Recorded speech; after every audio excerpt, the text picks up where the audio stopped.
Então tá bom. Bom dia, vamos ficar de pé para a gente dar início à nossa formação. Em nome do Pai, do Filho e do Espírito Santo. Amém. Vinde, Espírito Santo, enchei os corações dos vossos fiéis e acendei neles o fogo do vosso amor. Enviai o vosso Espírito, e tudo será criado, e renovareis a face da terra. Oremos. Ó Deus, que instruístes os corações dos vossos fiéis com a luz do Espírito Santo, fazei que apreciemos retamente todas as coisas, segundo o mesmo Espírito, e gozemos sempre da sua consolação. Por Cristo, Senhor nosso. Ó Maria concebida sem pecado, rogai por nós que recorremos a vós. Por favor.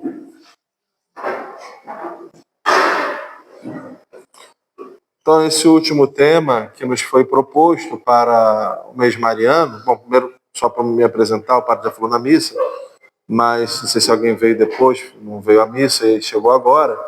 Eu sou o padre Rafael Murussi, sou lá do Santuário de Nossa Senhora do Rosário de Fátima, no Recreio, e sou amigo do padre Yuri, já trabalhei com ele em Realengo, depois a gente era vizinho ali quando ele trabalhou na São Marcos, enfim, somos amigos já de bastante tempo, e aí tive a graça dele me convidar para também ajudarmos, né, nesse mês mariano, para a gente poder refletir sobre nossa mãe e sobre como isso influencia, como a relação com ela influencia na nossa fé, não é?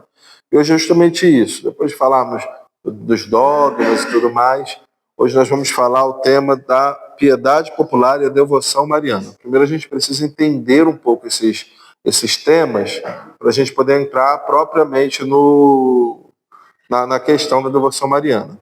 Porque piedade popular, devoção, são umas palavras que a gente entende um pouco, mas eu acho que a gente precisa definir melhor para a gente poder chegar. Antes da gente falar em piedade e devoção, acho que a primeira coisa que a gente precisa saber, nós já sabemos, mas eu acho que só para reforçar o tema, é a ideia do que é adoração e do que é veneração, tá bom? Então, a diferença está na natureza e no grau do culto. O culto divino, e a gente fala em adoração, do grego latria, é um culto reservado unicamente, exclusivo a Deus, o Pai, o Filho e o Espírito Santo, tá bom? Então, é um culto dado a Deus, o culto divino. Reconhece o Criador como ser supremo, a fonte de toda a vida e salvação. Prestar latria, adoração a qualquer criatura é considerado, aí a palavra vem, né? Idolatria, né? Então é culto ao ídolo, aquilo que não é Deus. A veneração, do grego dulia, significa culto ou honra, respeito e reverência prestado aos santos e aos anjos. Eles não são adorados como deuses, mas então venerados como seres humanos, ou os anjos, né, como seres angélicos, que viveram uma vida de virtude heróica e que agora, segundo nós cremos, né, se encontraram com Deus e intercedem por nós junto de Deus no céu. E ainda temos uma veneração que é própria da Virgem Maria, que na igreja nós chamamos ela de hiperdulia. Hiper, a gente sabe, mais forte, né, maior. Então é uma devoção, uma veneração, melhor dizendo, uma veneração que vem primeiro, porque a Virgem ela tem privilégios. Então é uma categoria especial de veneração destinada exclusivamente à Virgem Mãe de Deus, por sua dignidade como Mãe de Jesus, até o Theotokos, Mãe de Deus. Ela está acima, então, da devoção, da veneração dada aos santos, mas permanece infinitamente abaixo, obviamente, da adoração que é própria de Deus. Em resumo, enquanto a Deus se oferece o sacrifício total de adoração aos santos e à Virgem Maria, a intercessão, a veneração, funcionando como, então, mediadores secundários que levam nossas preces até Deus, tá? É importante também nós entendermos, então, entendido isso, né? Isso eu acho que já está claro no nosso coração, mas é mais para reforçar. A gente precisa começar a entender o que é devoção, então. A devoção, ela está, assim, em paralelo com o culto divino no sentido litúrgico. Então, a liturgia é uma coisa, o culto que se deve a Deus, e a devoção é uma coisa separada. A distinção, então, entre culto divino, a liturgia, e a devoção, ou piedade popular, como nós vamos ver adiante, está na origem, na autoridade, na natureza de como essas práticas são realizadas na igreja. Aqui está uma quebra direta, a diferença fundamental entre os dois. O culto divino, litúrgico, é o culto oficial, público da igreja, instituído por Cristo, regulado pela autoridade eclesiástica. E na liturgia não é apenas o indivíduo que reza, né? Ou seja, não somos nós que iniciamos uma oração, mas é o próprio Cristo que celebra o mistério, o seu mistério, né? E assim nós participamos como corpo de Cristo. Então, na liturgia, toda a igreja celebra junto, né? E ali se manifesta a nossa unidade. Então, na liturgia, não é que eu vou lá rezar, é Deus que está me chamando para prestar-lhe um culto público, em união com toda a igreja. Então, tem várias coisas, depois no curso de liturgia a gente desenvolve melhor. E, por fim, então, é a ação de Cristo, tem caráter universal, né? E é isso, tá?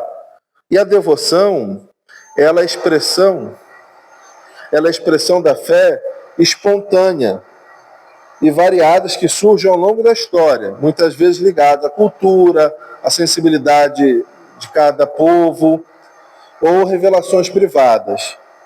Elas prolongam a vida litúrgica, mas não a substituem. Ou seja, tudo aquilo que é iniciativa pessoal do fiel, de um grupo de fiéis, né, que brota do nosso coração, da tradição cultural da nossa fé, é tratado então como devoção.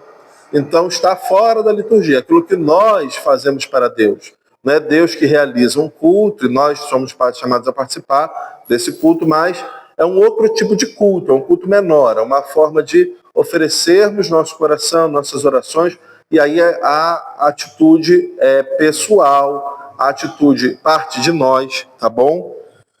É mais flexível, não necessariamente tem um rito para aquilo, às vezes tem, mas não necessariamente, tá bom? Então é como a gente reza o rosário, as procissões, as festas que fazemos, né, na igreja, nossas novenas, vias sacras, o uso de escapulários ou qualquer outro tipo de devoção. Então, essas coisas são chamadas de devoção, ou também o outro nome que se dá é piedade popular. Daí vem essa expressão que nós vamos usar para o tema hoje. Qual é a diferença, então, da devoção e da piedade popular? É basicamente a mesma coisa. Só que quando a igreja fala de devoção, ela está falando de algo mais restrito e particular. Algo que eu faço, que eu ofereço a Deus, que eu rezo. Posso até ser em grupo, mas é uma coisa mais ligada ao íntimo do seu coração, ao oferecimento, né? Daí a palavra devoção. Você está oferecendo um voto a Deus, você está dando o seu coração a Deus, tá? Ou a Virgem Maria, ou santos, né? A piedade popular, ela já assume um caráter mais, como o nome diz, popular, ou seja, ela é fruto da ação de um povo, de uma cultura.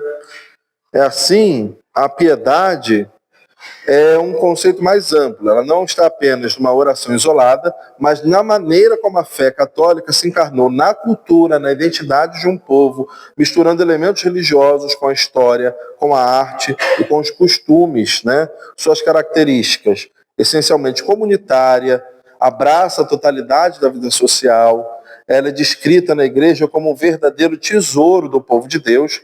E aí quem nos fala muito sobre essa relação da piedade popular e da devoção é um documento da igreja chamado Diretório sobre Piedade Popular e Liturgia, né? Vai justamente distinguir as duas coisas, né? Separar o que é o culto divino e que é a devoção e a piedade popular, e vai distinguir essas duas coisas de lá que eu tirei, tá bom? Então é isso. Vai além das fórmulas, vai além de orações propriamente, mas está mais naquilo que se expressa, cultural, então é aquilo que a gente expressa enquanto povo católico, tá? Então, aqui exemplos.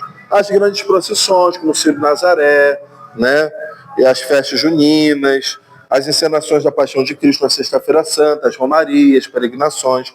Então, isso são formas de expressões ou de piedade popular, tá? É importante nós entendermos, aí dentro desse documento que eu falava, o Diretório sobre Piedade Popular e Liturgia, que, primeiro, Da liturgia nascem todas essas devoções, ou seja, da nossa experiência na Santa Missa, nos sacramentos, que deve ser alimentada a nossa fé em Deus. E essas devoções, essa forma de piedade, essas expressões de piedade popular, elas nascem da nossa relação com Deus no culto divino. Então a gente não pode substituir a Santa Missa, por exemplo, uma oração do terço. É bom rezarmos o terço? É importante fazermos esses momentos da nossa fé que a gente celebra os nossos padroeiros, faz pressão? Mas não pode substituir a liturgia. Então, às vezes, a gente, por exemplo, está muito preocupado em cuidar da barraquinha da festa junina e esquece de ir para a missa naquele final de semana, porque a gente está tão atarefado, cuidando das coisas de Deus, que a gente acaba esquecendo do que é essencial.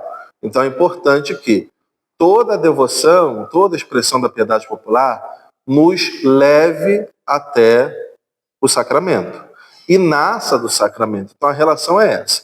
Nasce do culto divino, não é o culto divino, mas nasce dele recebe a sua fonte, a sua inspiração, e para ele está orientado. Então, toda devoção deve se orientar também. Por isso que a gente, por exemplo, agora eu cheguei aqui antes da missa, vocês estavam rezando o texto para quê? Para se preparar para a Santa Missa. Isso é uma tradição antiga, muito bonita, porque ali a gente coloca o nosso coração em espírito de oração, né? Então, junto à Mãe de Deus, a gente se prepara para a Santa Missa. É a Santa Missa o texto que a gente reza na Santa Missa? Não, a gente sabe que não. Então, isso parece claro para nós, mas é para a gente definir mesmo, para a gente poder entender bem o que a gente faz, tá bom? Entrando diretamente, então, no assunto da devoção mariana.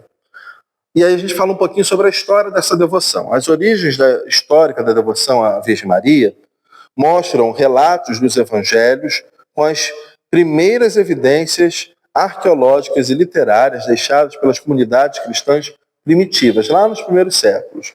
Historicamente, historiadores e arqueólogos apontam essa devoção, e aqui a gente vai chamar culto no sentido fraco da palavra, né? O culto e a veneração a Maria começaram a deixar rastros claros e documentados a partir do século II e III, localizados principalmente por 3 fontes: as evidências arqueológicas, os primeiros registros visuais da importância de Maria aparecem nas catacumbas romanas, na época da perseguição, quando os cristãos eles não podiam celebrar publicamente o culto, tinham que, ali onde eles enterravam os mortos, eram grandes galerias subterrâneas, né? Como se fosse assim, ossuários, né, que a gente tem, por exemplo, lá no subsolo da catedral você encontra um, no subsolo do Santuário de Fátima você também encontra um. Aí você tem umas galerias subterrâneas onde eles enterravam os mortos. E ali, então, era um lugar sagrado, eles rezavam naquelas grandes galerias a Santa Missa. Hoje até a gente faz isso lá, né? Tanto na catedral, no santuário, onde tem essas criptas, geralmente tem um altar onde a gente reza, a gente lembra justamente essa época de que os cristãos rezavam de forma escondida ainda no lugar sagrado onde eles enterravam os santos. Assim começam a aparecer nesses locais figuras, né? Eles começam a desenhar, né, pintar, são arte muito ainda arcaica, rupestre, né, digamos assim, ela é bem arcaica, mas já tem ali os desenhos da Virgem Maria, aparece muito Cristo, um bom pastor, né, mas já no século II e III já começa a aparecer cenas da anunciação do anjo com a Virgem Maria, então assim, ainda bem talhado, bem rudimentar, mas já aparece ali então uma forma de veneração à Virgem Maria. Especialmente na Catacumba de Priscila, em Roma, temos ali essas formas de representação desde o ano 170 depois de Cristo, mais ou menos. A gente chama de afrescos, né, essas pinturas que se faz na parede. Tem um afresco muito conhecido da Virgem Maria com o menino Jesus no colo, né, tendo ao lado o profeta Isaías. É muito comum. Dali surge também Nossa Senhora do Perpétuo Socorro, que é um afresco também, né? Então, essas imagens de Maria com o menino Jesus no colo aparecem desde essa época, baseado justamente nesses desenhos ali das catacumbas. Também na igreja do Europos, na Síria, dessa antiga igreja às margens do rio Eufrates, arqueólogos encontraram um batistério, né, uma pia batismal do século III, cerca de 235 d.C., com uma pintura que muitos estudiosos identificam como Anunciação, retratando uma mulher inclinada sobre um poço. Bom, a oração mais antiga que se tem à Virgem Maria não é a Ave Maria, por incrível que pareça, né? a oração mais antiga, embora a Ave Maria seja muito antiga, a oração mais antiga que nós temos na igreja é a vossa proteção recorremos Santa Mãe de Deus, que nós chamamos por latim de Subtum Presidium, né? Essa oração, não sei se vocês já fizeram, às vezes eu faço, ela é uma oração muito antiga que a gente faz na igreja, a gente às vezes faz antes de dormir, né? Quem reza a liturgia das horas é uma das orações que se faz ao fim da liturgia. Quando a gente, antes de dormir, a gente faz a última oração do dia na liturgia das horas, chamadas completas. E quando a gente termina de rezar, a última coisa que a gente faz é rezar uma oração de Nossa Senhora. Uma das orações propostas, geralmente é a preferida, é essa Subtum Presidium, diz a oração. Não, a prova definitiva de que os cristãos primitivos não apenas retratavam Maria, mas também recorriam à sua intercessão em momentos de crise, veio então do deserto do Egito. Em 1917, a biblioteca de John Rayles, em Manchester, adquiriu um fragmento do papiro egípcio escrito em grego, datado de meados do século III, tá? Lá de 250 a.C. Esse papiro contém então essa oração, sob a vossa proteção, usada até hoje na liturgia católica, como essa oração. A vossa proteção, recorremos Santa Mãe de Deus, não desprezeis as nossas súplicas em nossas necessidades, mas livrai-nos sempre de todos os perigos, ó Virgem gloriosa e bendita. Se todos não conhecem, alguém alguma vez já ouviu essa oração. O fato mais marcante desse papiro é o uso do termo Theotokos, Mãe de Deus, já no século III, que é justamente, a gente sabe, né, acho que vocês já viram sobre isso, aquele dogma da Theotokos, a Mãe de Deus, é o primeiro dogma proclamado. Então veja, no século III, não é que alguém chegou lá e proclamou uma coisa assim, o Papa chegou com uma coisa nova, o Concílio de Nicéia chegou com vamos lançar isso daqui. Não, a fé da igreja já vivia isso. Isso está presente justamente em papiros. Então veja, uma coisa que foi achada no século XIX, né? Aliás, quando foi aqui que eu vi? Não, no século XX já, 1917. O papiro que foi achado no século XX já dá testemunho de algo lá do século II, III, que os cristãos já rezavam. Então, olha o testemunho. E a gente recebeu isso por tradição da igreja, e depois, de repente, vê um documento que diz, olha, essa oração ela já existia desde o século III, essa oração que vocês fazem até hoje. Bonito a gente ver isso, né? Então, um testemunho de um documento que foi achado bem tardiamente, já no século passado, que dá testemunho daquilo que a gente sempre rezou na igreja, né? Desde sempre, tá? Na literatura primitiva, nos chamados livros apócrifos, ou seja, aqueles que não estão dentro da Bíblia, mas são livros que foram escritos nas primeiras comunidades, primeiros apóstolos, não foram tratados pela igreja como totalmente revelados, ou seja, canônicos, mas são parte da tradição da igreja também. Então, no campo teológico e literário, a transição narrativa da Bíblia para a devoção explícita ganhou força com os primeiros escritos desses fiéis. Por exemplo, São Justino Mártir, lá do século II, Santo Irineu de Lyon, também do século II e III, desenvolveram o paralelo teológico de Maria como a nova Eva. Se Eva trouxe a desobediência e a morte, o sim de Maria trouxe a obediência da vida. Por exemplo, o proto-evangelho de São Tiago, alguém já deve ter ouvido, do século II. Esse texto que é apócrifo, ou seja, não está no cânon da Bíblia, teve um impacto cultural muito grande. É dele que surgiram os nomes dos pais de Nossa Senhora, São Joaquim e Santana, o relato da sua infância no templo, os detalhes que moldaram as nossas festas marianas no Oriente e no Ocidente. E muito da nossa devoção, né? Sobre a Senhora Santana, São Joaquim, tudo que nós temos de tradição na igreja, veja, não está na Bíblia, mas nós recebemos de escritos antigos, né, de bispos católicos, de padres da igreja, que deixaram esse rico conteúdo para nós.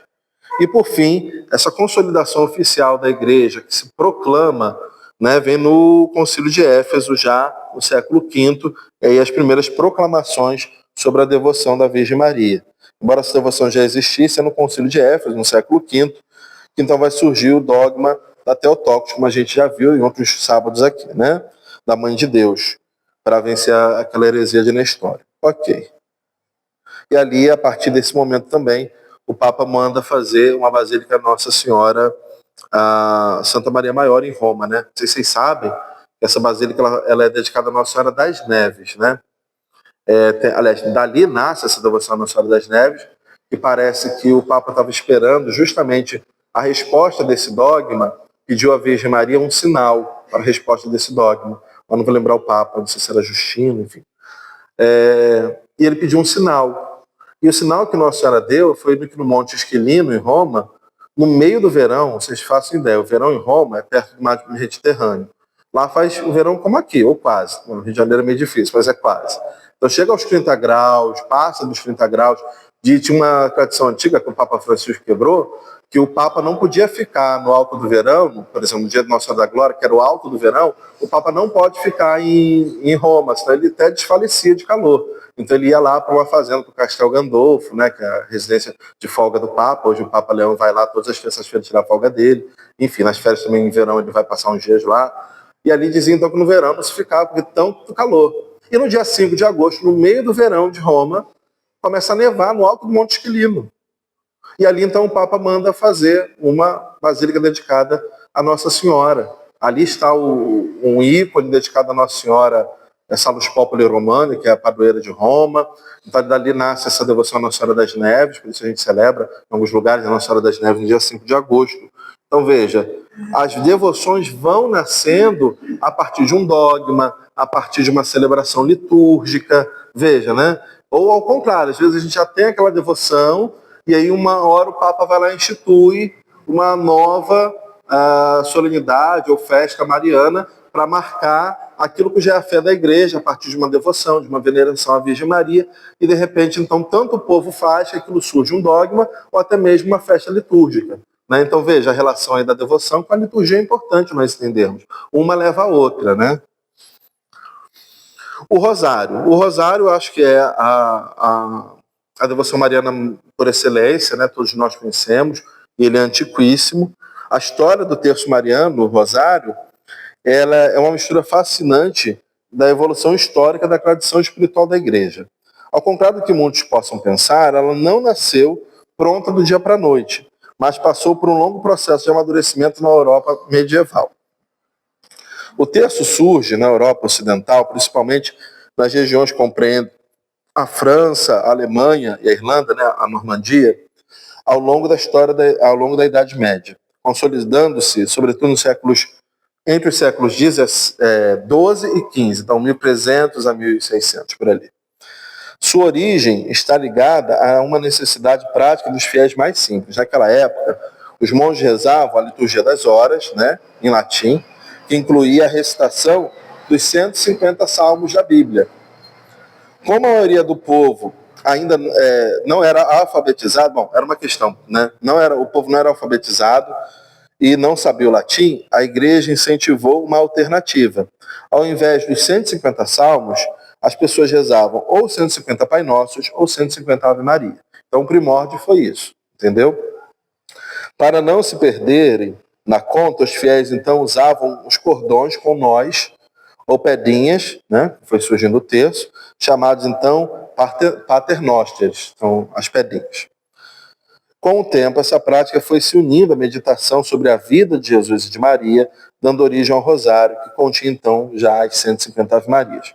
O rosário, olha, o terço, como o nome indica, né, na nossa língua, surgiu a partir da terça parte, da resta de um dos mistérios, né? Ou melhor, de um terço dos mistérios, né? Então, tinha os mistérios, a gente sabe, né? Os mistérios dolorosos, gozosos, gloriosos. Aí depois a gente vai falar sobre também os luminosos. Foi São Domingos de Gusmão, lá em 1200 e pouco, fundador da Ordem dos Pregadores Dominicanos, que desempenha um papel central, profundamente simbólico na história do Rosário para difundi-lo.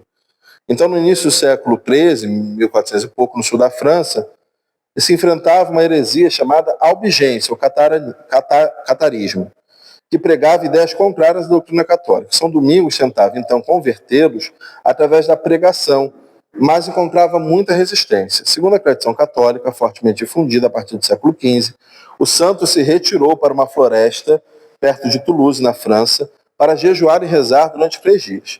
Foi então que a Virgem Maria teria aparecido a ele em 1214, entregando-lhe o rosário como uma arma espiritual e pedindo que ele o pregasse pelo mundo como antídoto contra a heresia e todo o pecado.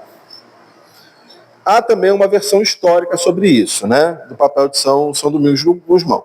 A pesquisa histórica mais moderna aponta também que essa estrutura do rosário, como nós conhecemos hoje, talvez não tenha sido entregue pronta a São Domingos Gusmão. Mas ele e seus frades teriam um papel fundamental na sua propagação e evolução. Por exemplo, na propagação popular, São Domingos uniu a repetição das Ave-Marias com a explicação dos mistérios da fé cristã. Então, a partir daí, ele e seus irmãos, seus frades, teriam desenvolvido a ideia dos mistérios, a partir da encarnação, da paixão e da ressurreição de Cristo. Daí os mistérios gozosos, dolorosos e gloriosos. Isso ajudava o povo a entender a teologia católica enquanto rezava. Veja, então também é uma forma de catequese o terço, uma forma de meditação, de oração à Virgem Maria, mas uma forma de nós guardarmos no coração, de uma forma simples, os mistérios da fé que professamos. E também tem o resgate de Alano da Rocha. No século XV, outro dominicano, chamado então Alano da Rocha, teria então resgatado a memória de São Domingos e começou a fazer divisões exatas de cada dezena, o que impulsionou então as confrarias do Rosário a fazer a devoção explícita explodir pela Europa. Então, São Domingos e seus frades teriam separado os 3 grandes mistérios. E depois esse outro monge dominicano, Alano da Rocha, teria então dividido esses mistérios em cada um dos 5, para dividir então as dezenas, né? Então cada dezena ligada a um mistério específico. Então veja, há uma produção histórica também, né? Não só a aparição de Nossa Senhora, mas também ao longo da história o rosário foi sendo desenvolvido. Então, portanto, a aparição mística e o esforço incansável da ordem dos dominicanos São Domingos é considerado o grande padroeiro e pregador do rosário, transformando uma prática de contagem de orações em uma poderosa ferramenta de catequese e meditação bíblica. Enfim, agora a reforma é feita por São João Paulo II. Nós sabemos, né? O rosário ele foi reformado por São João Paulo II em outubro de 2002, por meio de uma carta apostólica chamada Rosário in Virginis Maria, que foi um marco muito significativo do seu pontificado, né? O lema dele era Totus Tuus, né? É o todo teu Maria. Foi? Isso. Eu falei errado, não? Não. Ah, não, tudo bem, que às vezes eu enrolo. É isso aí, Totus Tuus.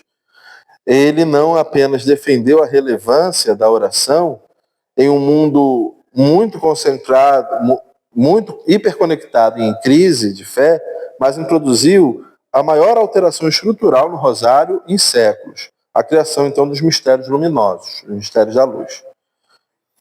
Qual a importância desses mistérios da luz? Primeiro, eles são tratados como elo perdido. Até 2002, o rosário era composto então por aquelas 150 Ave Marias, dividido em 15 mistérios, né, em 15 mistérios, né, contando os 5 gozosos, os 5 dolorosos, os 5 gloriosos.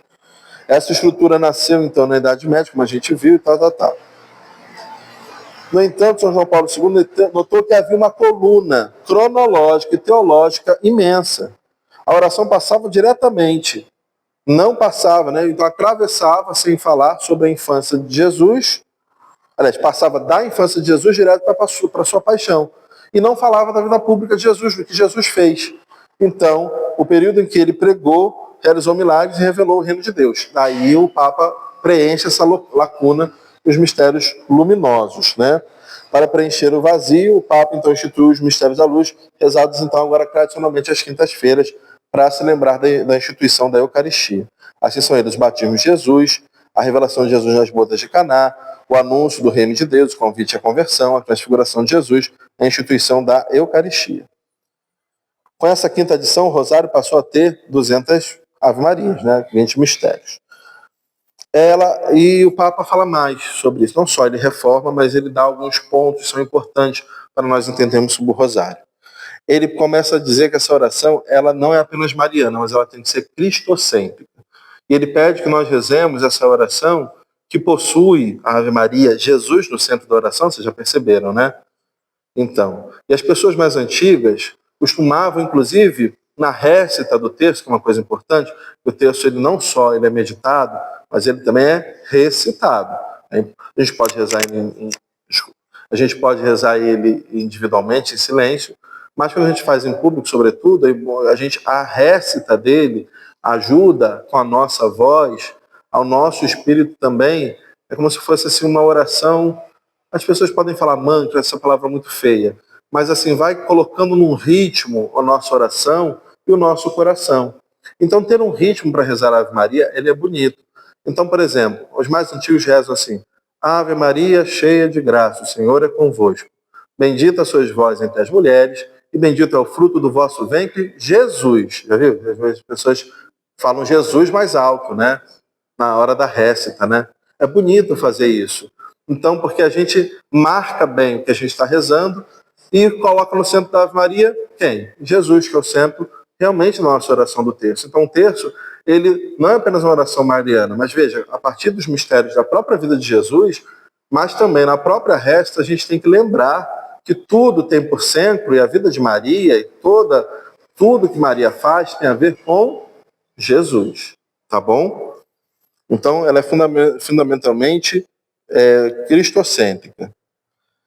Então, outra coisa que o Papa nos fala é a respeito do silêncio meditativo. Ele propõe que após a leitura ou anúncio dos mistérios, também a gente possa fazer uma breve pausa em silêncio antes de começar a rezar as dezenas. Claro, quando a gente reza em grupo, né, é mais difícil, até porque às vezes é antes da missa, tem aquele horário certo. Mas se a gente rezar em casa e fizer assim, a gente faz aquela leitura, às vezes cada mistério tem uma leitura bíblica ali proposta, né, que pode mudar o aqui ali, mas é geralmente a mesma. Você para e faz uma reflexão, né, uma breve reflexão pessoal.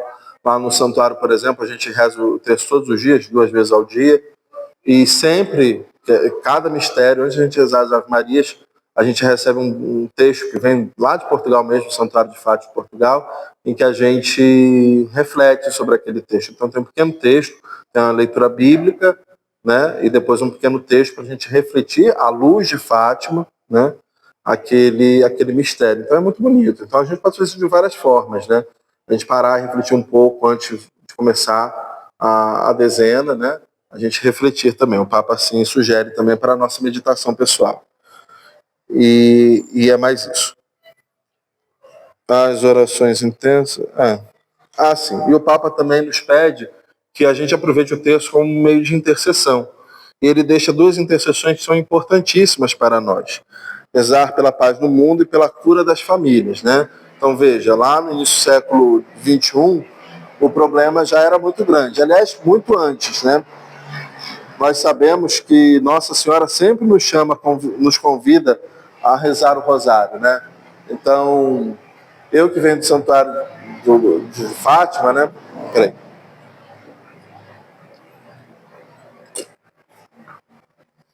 Copo bonito. Aliás, também. Isso aqui é tudo de lá Aparecida bonito.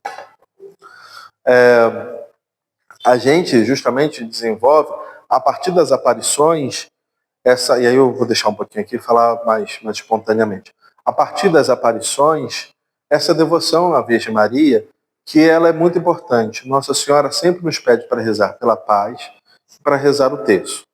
Todas as aparições de Nossa Senhora, de alguma forma, nos remetem à oração constante e à penitência. Tudo em favor do coração de Jesus, né? Nossa Senhora, sobretudo em Fátima, ela tem 3 imagens. Não sei se vocês sabem que Nossa Senhora de Fátima ela tem 3 imagens. Tem essa que é mais conhecida de 13 de maio, tem a imagem peregrina e tem a imagem do Sagrado Coração, né? Há quem diga que ela ainda tem uma terceira que é de 13 de outubro, mas eu não sei distinguir muito bem não. A do Sagrado Coração, vocês sabem, Nossa Senhora de Fátima, com um coraçãozinho aqui na frente segurando, né? A de 13 de maio é aquela... não, 13 de maio é a mesma da Nossa Senhora... 13 de maio é a mesma da Nossa Senhora que peregrina, né? A imagem peregrina, que ela é assim, junta. E tem uma que ela tá com a mão assim, um pouquinho mais tortinha, o manto dela tá voando um pouco, é de 13 de outubro, que ela tem, a gente chama que... sempre que o manto de Nossa Senhora tá voando numa imagem, a gente diz que aquela imagem tem teofania. O que isso quer dizer? Ela recebeu uma manifestação de Deus. Deus se revela de alguma forma naquele momento. E quando Deus se revela de alguma forma, a presença do Espírito Santo é manifestada no manto esvoaçante de Nossa Senhora. Então, toda vez que você vê uma imagem de Nossa Senhora com manto esvoaçante, aquilo significa o Espírito Santo, uma manifestação divina naquele momento. E a gente diz que aquela imagem ela tem uma teofania, ou seja, tem uma epifania, uma demonstração da presença de Deus naquele momento. Então, isso acontece, por exemplo, muitas vezes nas imagens de Nossa Senhora da Glória, Nossa Senhora na Anunciação, e também na imagem 13 de outubro, quando tem o Milagre do Sol, que ali é uma manifestação de Deus. Então a imagem dela é um pouquinho mais assim de lado, o manto dela assim tem uma leve esvoaçância assim no cantinho, né? Ela é um pouco diferente. Então, para dizer, Nossa Senhora então em Fátima, e aí eu vendo aqui meu peixe, ela nos pede para rezar duas coisas, das três, né? Primeiro o rosário, e aí a oração do rosário está ligada à oração pela paz no mundo. A gente precisa lembrar que Nossa Senhora aparece em 1917 em meio à Primeira Guerra Mundial, então ela pede o fim da guerra, sabendo que surgiria outra, né? E outras tantas surgiram ao longo dos séculos, porque a gente precisa sempre reforçar a devoção à Nossa Senhora. Outra coisa que ela pede é a penitência pela conversão dos pecadores, que, como diz ela em Fátima, se vão caminhando para o inferno. Não que eles já estejam jogados no inferno, né? Mas nessa vida a gente tem a possibilidade da conversão, e a gente precisa rezar pela conversão dos nossos irmãos enquanto nessa vida, porque a conversão é para essa vida, né? Depois que a gente acaba essa vida, a gente recebe o prêmio daquilo que a gente fez, né? Ou a gente vai para o céu, ou se a gente não tiver puro, a gente vai para o purgatório, mas sendo amigo de Cristo, ou se a gente se afastou de Cristo, da fé, né? A gente, né, pode ir para o inferno. Então isso é uma coisa terrível, mas é uma realidade que a gente precisa pregar, né? E por isso as pessoas às vezes se assustam quando a irmã Lúcia fala que Nossa Senhora nos mostrou o inferno. A gente não sabe como foi bem essa visão, mas de fato foi o inferno. E as crianças se colocam, mas é importante dizer que antes disso Nossa Senhora já mostra a luz de Deus para as crianças não perderem a fé, não perderem a esperança, né? Mas mostrar qualquer cena de inferno para aquelas crianças, Nossa Senhora preparou o coração delas para ter uma esperança tal que pudesse ver aquilo e não se desesperar, mas rezar pelas almas para que as pessoas ainda em vida encontrem com a Virgem Maria. E assim também a gente reza pelas almas do purgatório também, né? Outra forma. Então, é importante, irmãos, a gente usar da devoção mariana como uma forte arma. Nossa Senhora nos diz que a última arma que foi dada ao mundo é o rosário, né? Não quer dizer que seja a última historicamente, né? Não quer dizer que agora Jesus vai voltar, não, mas é a coisa mais forte, né, a maior novidade que nós temos da graça de Cristo através das mãos da Virgem Maria é o Santo Rosário, difundido tanto por São Domingos, né? E que a gente precisa levar para a nossa vida, né? E isso é algo que deve perpassar a nossa vida. Quando a gente olha as aparições da Virgem Maria, seja em Fátima, em Garabandal, em Lourdes, em Nossa Senhora em Guadalupe, né? São Juan Diego, Nossa Senhora sempre nos fala sobre isso, sobre a conversão e sobre a oração. Essas duas coisas são importantíssimas para toda a alma cristã, católica, sobretudo, todos nós devemos ter essa devoção à Virgem Maria. Às vezes, quando a gente fala de hiperdulia, a gente está dizendo de algo que não é apenas uma devoção. Qualquer outro santo você pode ter uma devoção. A Virgem Maria, todo cristão é convocado a ter uma devoção, né? Ela, como nossa mãe, nós precisamos ter devoção à Nossa Senhora. É necessário para nós. Não que seja necessário para a nossa salvação, como é necessário, né, a mediação de Cristo. Daí o Papa, né, agora recentemente, no ano passado, pediu que os teólogos tivessem muita cautela. Isso é um ponto muito, hoje em dia, polêmico, mas a gente precisa tratar sobre isso. Que os teólogos tenham cautela em desenvolver qualquer tema a respeito de um possível dogma sobre Nossa Senhora Medianeira. Porque a gente nunca pode trocar a mediação de Cristo por qualquer outra mediação, né? A mediação de Cristo, ele é o mediador do Pai, né? E ele é a fonte necessária, a única que nos é dada para alcançarmos a salvação. É necessário que a Virgem Maria, a devoção à Nossa Senhora para se chegar ao céu? Então, essa teologia precisa ser desenvolvida para dar essa resposta. O que nos parece, né, ao longo da história da Igreja, é que é uma necessidade segunda, né? Ou seja, eu tenho necessidade, por exemplo, de me alimentar? Sim, senão eu morro, não é? Mas eu tenho necessidade de comer verde? Tenho. Se eu deixar de comer verde, eu vou morrer? Não.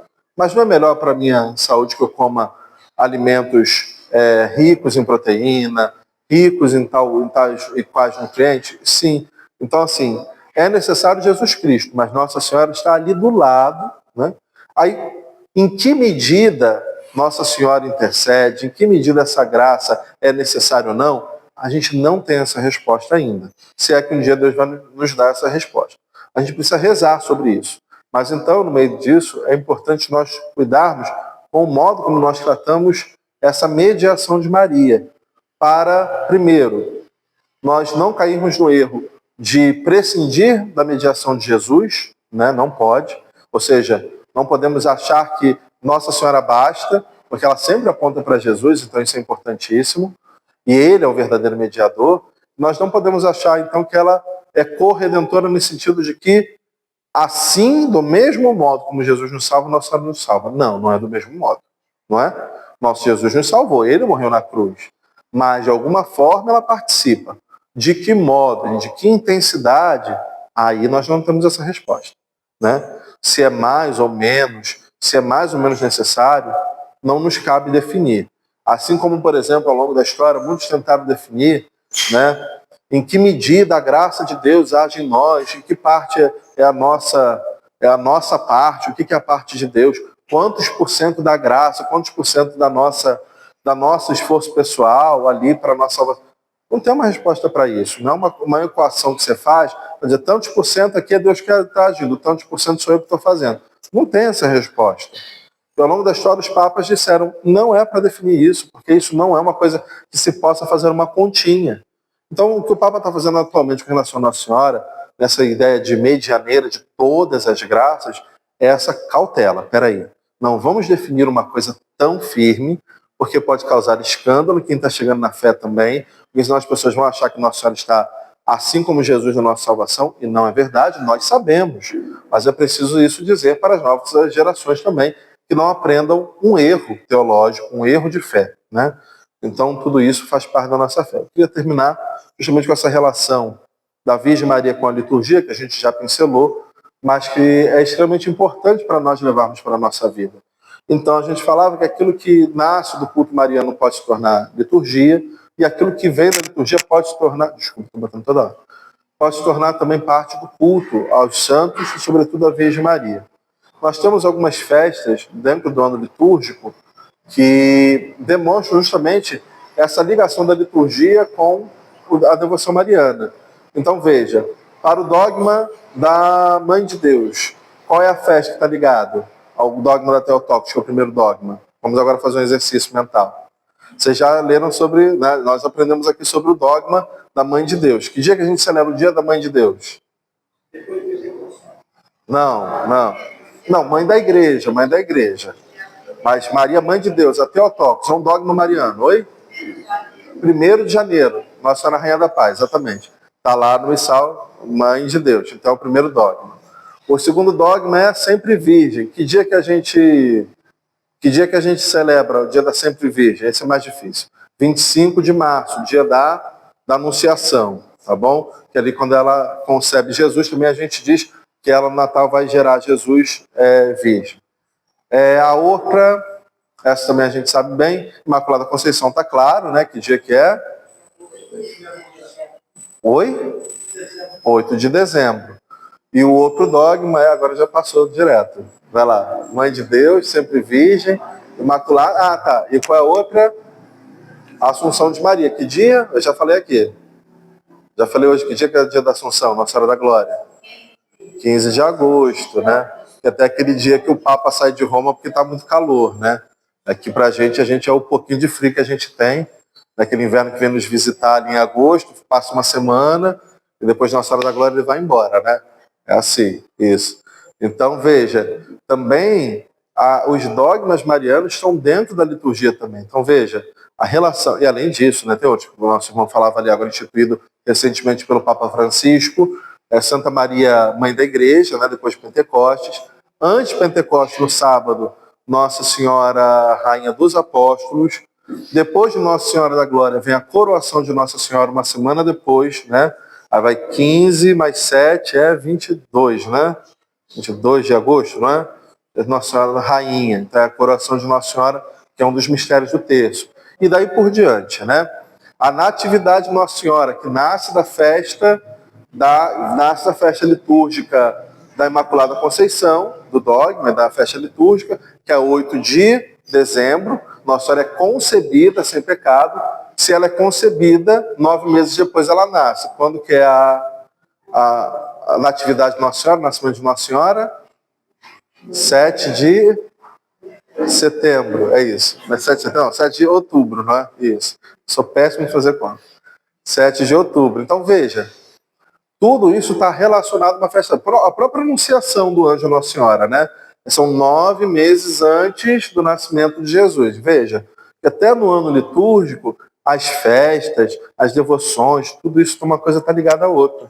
Então, a gente não pode tratar, então, as devoções, a piedade popular, nem por um lado nem para o outro, nem como se fosse algo que possa substituir o culto divino, e aí voltando lá no início, não podemos tratar nem como algo que possa substituir, que está no mesmo patamar do culto divino, mas também não podemos cair no erro que se caiu alguns anos atrás, com a reforma litúrgica, com a reforma da Igreja do Vaticano II, muitos procuraram ter uma visão muito progressista. Então vamos abandonar o devocionismo, né? Que aí antes era muita devoção, né?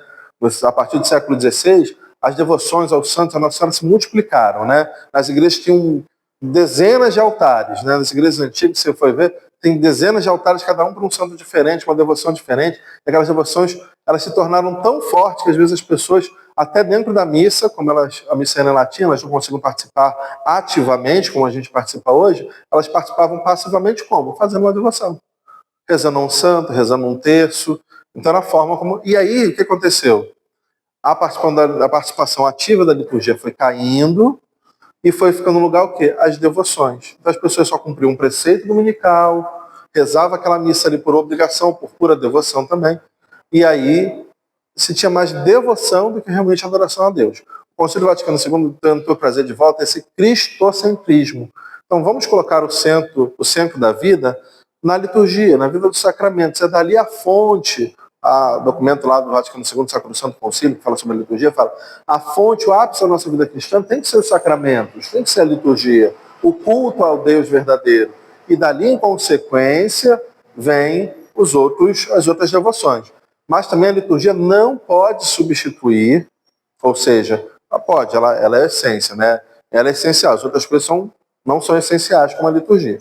Porém, pode trazer grande mal para a nossa cultura cristã, para a piedade popular, ou seja, para esse viver da igreja, essa experiência tão antiga, cultural, tradicional da igreja, a gente, de repente, acabar com essas devoções. Foi o que fizeram lá na década de 60, muitos padres progressistas, para dar desculpa de que o concílio estava querendo reformar e acabar com o devocionismo, eles começaram a quebrar a imagem, quebrar vitral. Muitas freiras que abandonaram o véu começaram a quebrar os vitrais de seus conventos, jogar fora as imagens, porque se pregava que isso daí atrapalhava a liturgia, que o centro tinha que ser Cristo e todas essas coisas eram ruins. Não são ruins.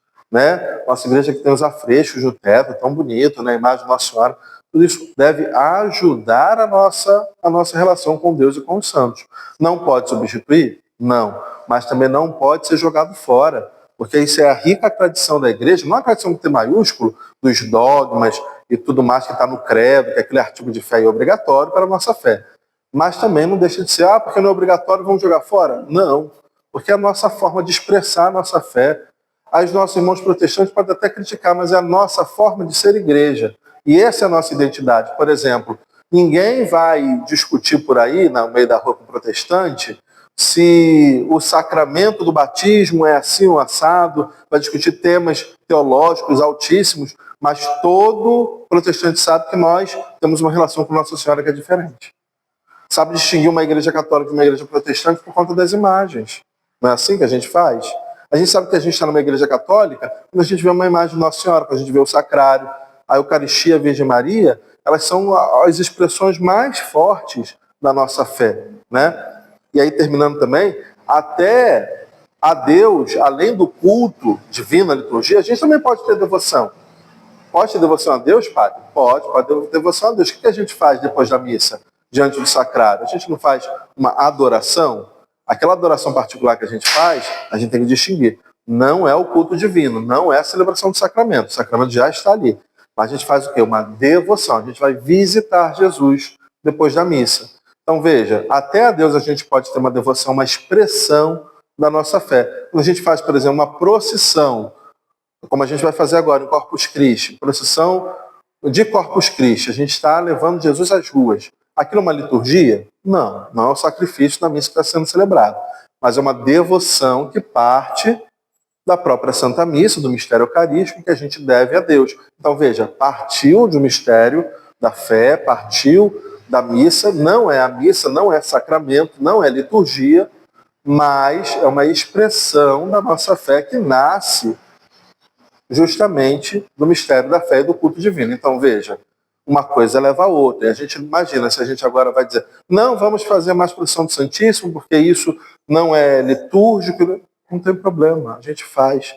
Chega na sexta-feira assim, a gente faz a encenação da Paixão de Cristo, sai com Nossa Senhora das Dores, sai com Nosso Senhor morto pelas ruas, e essa é a nossa fé. E a gente deve levar isso adiante. Tem lugares aí que faz festa do divino, né? Ah, mas a festa hoje em dia se tornou uma coisa muito fora do padrão. A festa junina hoje em dia já não é mais uma coisa de igreja. A gente precisa retomar essas coisas que são da nossa cultura católica para nós. Não deixe que outros tomem ela de nós. Hoje qualquer shopping faz festa junina, né? Então a gente precisa dizer, não, mas você pode vir à festa junina aqui na igreja, porque aqui é seguro, aqui você tem famílias, e aqui a gente está celebrando os santos juninos, né? Então faz parte da nossa fé também. Então, para encerrar, né, englobar, então, irmãos, que nós possamos sair daqui hoje na certeza de que Nossa Senhora nunca vai roubar o lugar de Jesus, mas ela sempre vai nos ajudar, assim como as outras devoções, os outros santos que nós temos, né, mas sobretudo Nossa Senhora, vai nos ajudar a aumentar a nossa fé em Nosso Senhor. Que assim, então, nós sempre, devotos da Virgem Maria, possamos encontrar através das suas mãos a face de Cristo que nos ajuda a alcançar o céu, né? Ele é o nosso mediador, Ele é o nosso Salvador, e ela como mãe intercessora, e como nos diz em Fátima, quando a irmã Lúcia perguntar para ela tem uma hora que a irmã Lúcia, as crianças começam a fazer pergunta à Nossa Senhora. A irmã Lúcia faz a pergunta assim, vem cá, a gente vai, quando que a gente vai para o céu? A Nossa Senhora diz, Francisco e Jacinto, eu vou chamá-los logo, mas você vai ficar mais um pouquinho aqui para eu poder me servir de você para difundir a devoção. E aí a Lúcia se vê sozinha, né? Porque seus primos vão partir logo para o céu e ela vai ficar aqui sozinha? Pergunta ela a Nossa Senhora. E fico eu cá sozinha? E Nossa Senhora responde, não, minha filha. Eu sou tua mãe. Eu serei o refúgio, eu serei o guia e o refúgio. Não, no meu coração você encontrará o refúgio e o guia que te levará até Nosso Senhor. Então, com essa mensagem, Nossa Senhora, nós possamos ir alimentados nesse fim desse ano mariano, para que nós saibamos que nós não estamos órfãos. Deus que permanece conosco nos seus sacramentos, também quer estar conosco através da sua mãe, que tanto nos ajuda e nos conduz pela mão rumo ao céu. Então vamos agora ficar de pé e convido a fazermos aquela oração que fazíamos no início, né? Aquela oração tão antiga do Subtum Presídio. A vossa proteção recorremos, Santa Mãe de Deus. Não desprezeis as nossas súplicas em nossas necessidades, mas livrai-nos sempre de todos os perigos. Ó Virgem gloriosa e bendita. Amém. Ave Maria, cheia de graça, o Senhor é convosco. Bendita sois vós entre as mulheres, e bendito é o fruto do vosso ventre, Jesus. Santa Maria, Mãe de Deus, rogai por nós, pecadores, agora e na hora da nossa morte. O Senhor esteja convosco.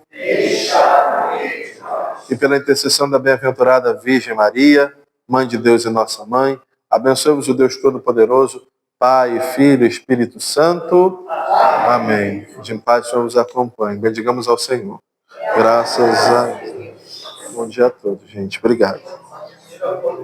Vamos tirar? Só beber um pouquinho d'água, que eu vou falando pra caramba.